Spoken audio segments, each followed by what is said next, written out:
Hasilnya akan sama ya. Jadi kalau kita baca pada bukunya, kalau yang seperti itu berarti dari pendapatan penjualan produk sampingan 4.000 itu ditambahkan ke produk utama, jadi produknya nilai penjualannya jadi 104. Jadi begini.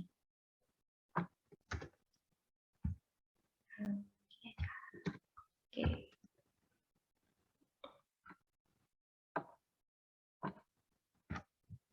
Pendapatan produk utama 100.000. Oke. Kemudian di sini langsung kita tambahkan penghasilan di luar usaha. Berapa? 4.000. Oke. Nah, jadi dapatlah total penghasilan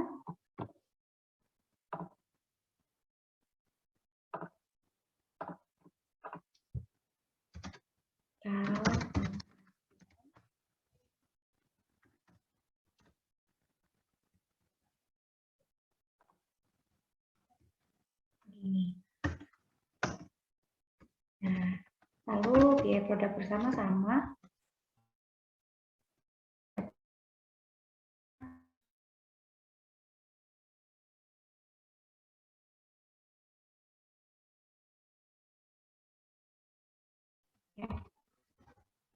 Hasilnya akan sama. Terakhir, oh ini yang berbeda. Oke.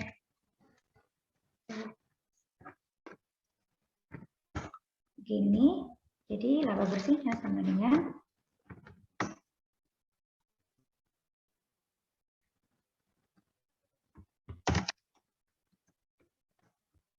hasilnya akan sama. Oke. Bedanya cuma dicatat di mana? Dicatat, diakui di awal atau diakui sebagai penjualan sampingan. Jadi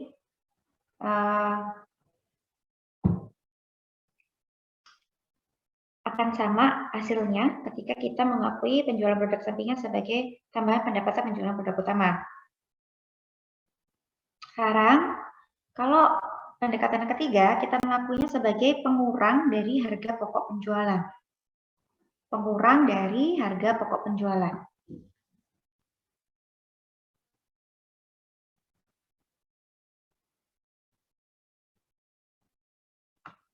Oke, kita coba lagi.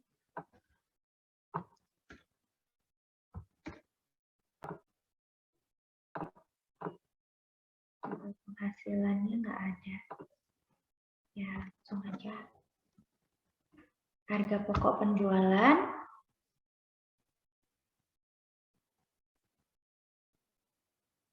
Ini ya. Oke.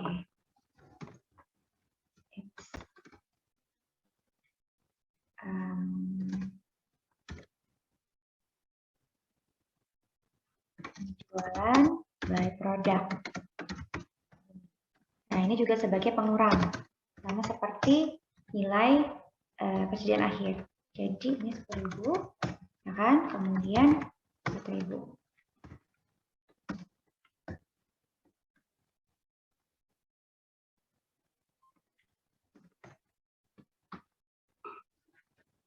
Jadi gross margin-nya menjadi begini.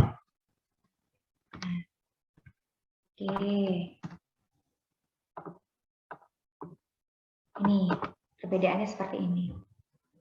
Hasilnya sama? Sama. Sekali lagi, kita lihat dari atas. Untuk pengakuan penjualan by product sebagai penghasilan berusaha, maka dia akan diakui di akhir setelah laba bersih. Baru kita tambahkan. Dapatlah laba terakhir 24.000. Kalau pendekatan yang kedua, kita mengakuinya itu di atas, yaitu kita tambahkan atau kita campur dengan pendapatan penjualan produk utama. Jadi istilahnya ini penghasilan luar usaha ya. Pendapatan penjualan by produk.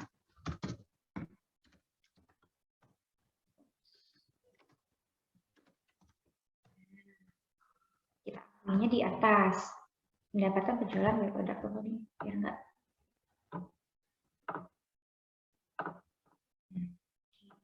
Biar enggak bingung. Oke, jelas ya. Sekali lagi kita bandingkan. Pendapatan penjualan produk utama, lalu penghasilan luar usahanya kita akui di akhir. Kalau pendekatan yang kedua, pendapatan penjualan by product kita akui di awal. Tapi setelah kita hitung ke bawah, pada akhirnya laba bersih atau EBITDA-nya akan sama. Nah, begitu juga dengan yang ketiga. Pendekatan yang ketiga ini mengakui penjualan by product sebagai pengurang dari harga pokok produksinya. Nah, jadi seperti ini. Harga pokok produksi jadi seperti ini. Jadi 60.000 harga 60.000 biaya produk bersama di bulan berjalan, dikurangi dengan nilai persediaan akhir di bulan berjalan, dikurangi lagi dengan nilai penjualannya. Seperti ini. Oke, terus dapatlah laba bersih yang sama. Sekarang cara yang keempat. Nah, yang keempat ini berbeda. Yang keempat ini akan menghasilkan laba bersih yang berbeda.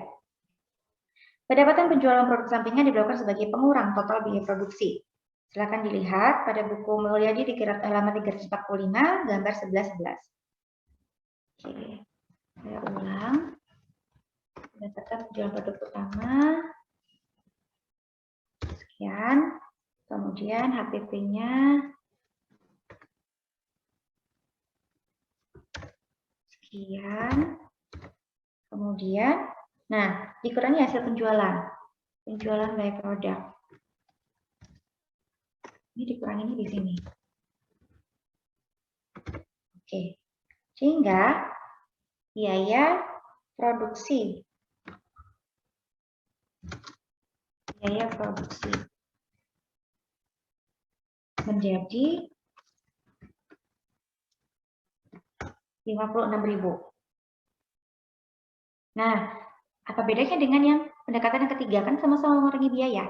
Nah, kalau kalian ingat, kita ketika menghitung yang namanya nilai persediaan akhir dengan biaya produk bersama, itu kan datang dari total biaya yang sama. Ya, jadi di sini, ketika kita mau menentukan nilai biaya persediaan akhir, itu dari berapa total biaya terjadi. Nah, karena total biaya di bulan berjalan, biaya produksi ada 50.000, sehingga biaya per unitnya akan berbeda. Nah, ini kan tadi di 25.000 unit yang dijual, produksinya 30.000, sehingga yang masuk persediaan akhir adalah 5.000. Sekali lagi, dilihat unitnya ya. Di gambar 11-11, pendapatan didapat dari menjual 25.000 unit, sedangkan hasil produksi di bulan tersebut, di bulan berjalan adalah 30.000, sehingga ada persediaan akhir 5.000. Nah, di sini untuk kita menentukan nilai persediaan akhir, kita hitung dulu biaya per unitnya. Jadi, 56.000 ini kita bagi dulu dengan 56.000 ini kita bagi dengan total produksi, total unit yang diproduksi.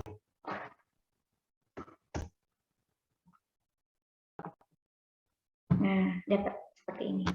Jadi, biaya produksi per unit adalah 1,87 rupiah per unit yang diproduksi.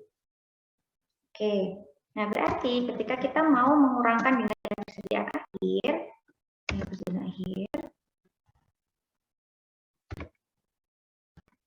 nah nilai persediaan akhir ini kita nggak bisa pakai nilai yang sama, sudah nggak 10.000 lagi nilainya. Karena apa? Karena nilai per unitnya udah berubah jadi 1,87. Oleh karena itu nilai persediaan akhirnya menjadi 5.000, yaitu jumlah unit di persediaan akhir ada pada soal ya, jangan bingung. 5.000 unit persediaan akhir pada soal dikali tarif yang baru. Nah, dapatlah nilai ini 9333. Kalau di buku dibulatkan menjadi 9350. Sehingga didapat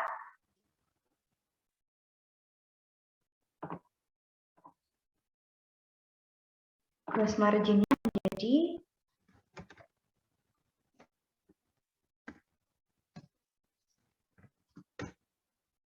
gross margin-nya menjadi 53.333. Kalau pada buku 53.350 karena pembulatan. Oke, nggak masalah, yang penting kalian tahu cara menghitungnya. Kalau nanti pembulatannya yang benar seperti ini ya, seperti yang saya contohkan ya. Jadi tahu saya sih nggak ada perusahaan yang membulatkan sampai ke 100 atau 1.000 rupiah, pasti pembulatannya ya digit terakhirnya aja. Oke. Terus di sini kita masukkan biaya lain-lain untuk mendapatkan laba bersihnya. Kita hasilnya berapa? Nah, jadi beda ya hasilnya. Nah, jadi untuk pendekatan yang keempat ini, satu-satunya pendekatan akan menghasilkan laba bersih yang berbeda. Oke, silakan. Ada pertanyaan? Ini yang hati-hati ya.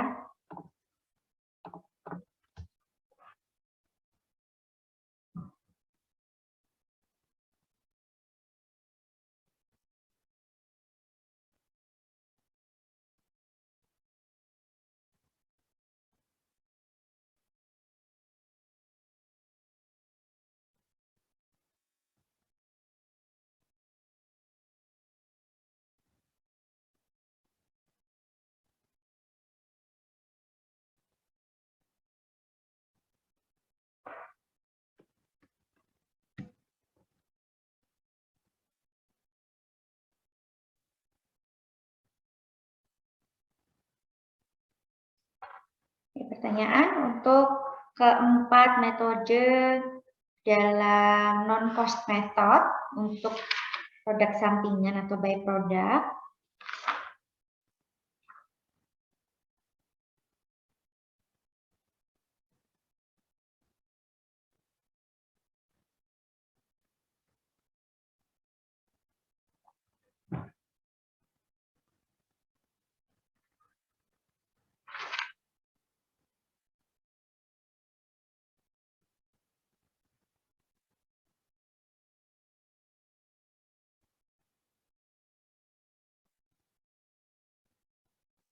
Oke, kalau tidak ada saya lanjutkan.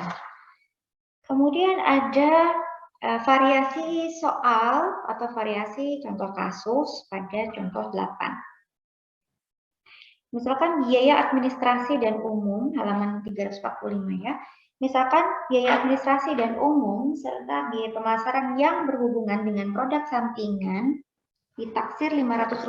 Jadi ternyata ada nih biaya yang khusus muncul atau timbul oleh karena proses atau di sini karena pemasaran dari biaya dari produk sampingan atau by produknya, yaitu Rp500.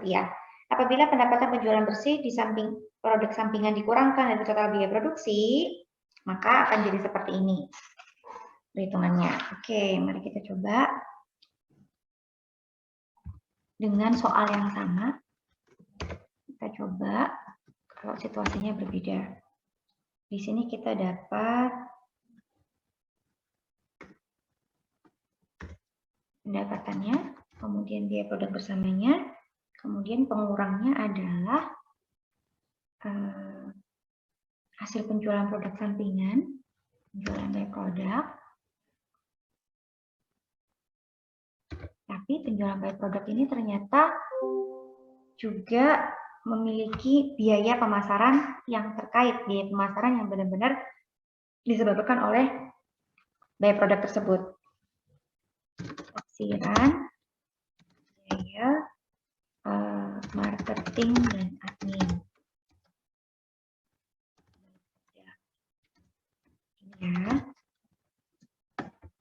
Ya. Nah, ini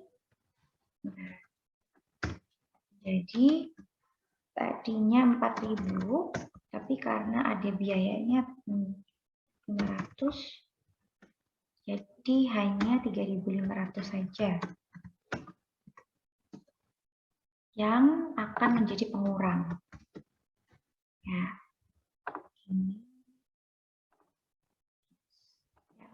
Jadi hanya 3.500 yang akan menjadi pengurang, ya. Hanya 3.500 yang akan menjadi pengurang karena dari 4.000 penjualan by produk ada biaya 500, sehingga biaya yang 500 tadi itu dikurangkan dari nilai penjualannya. Sehingga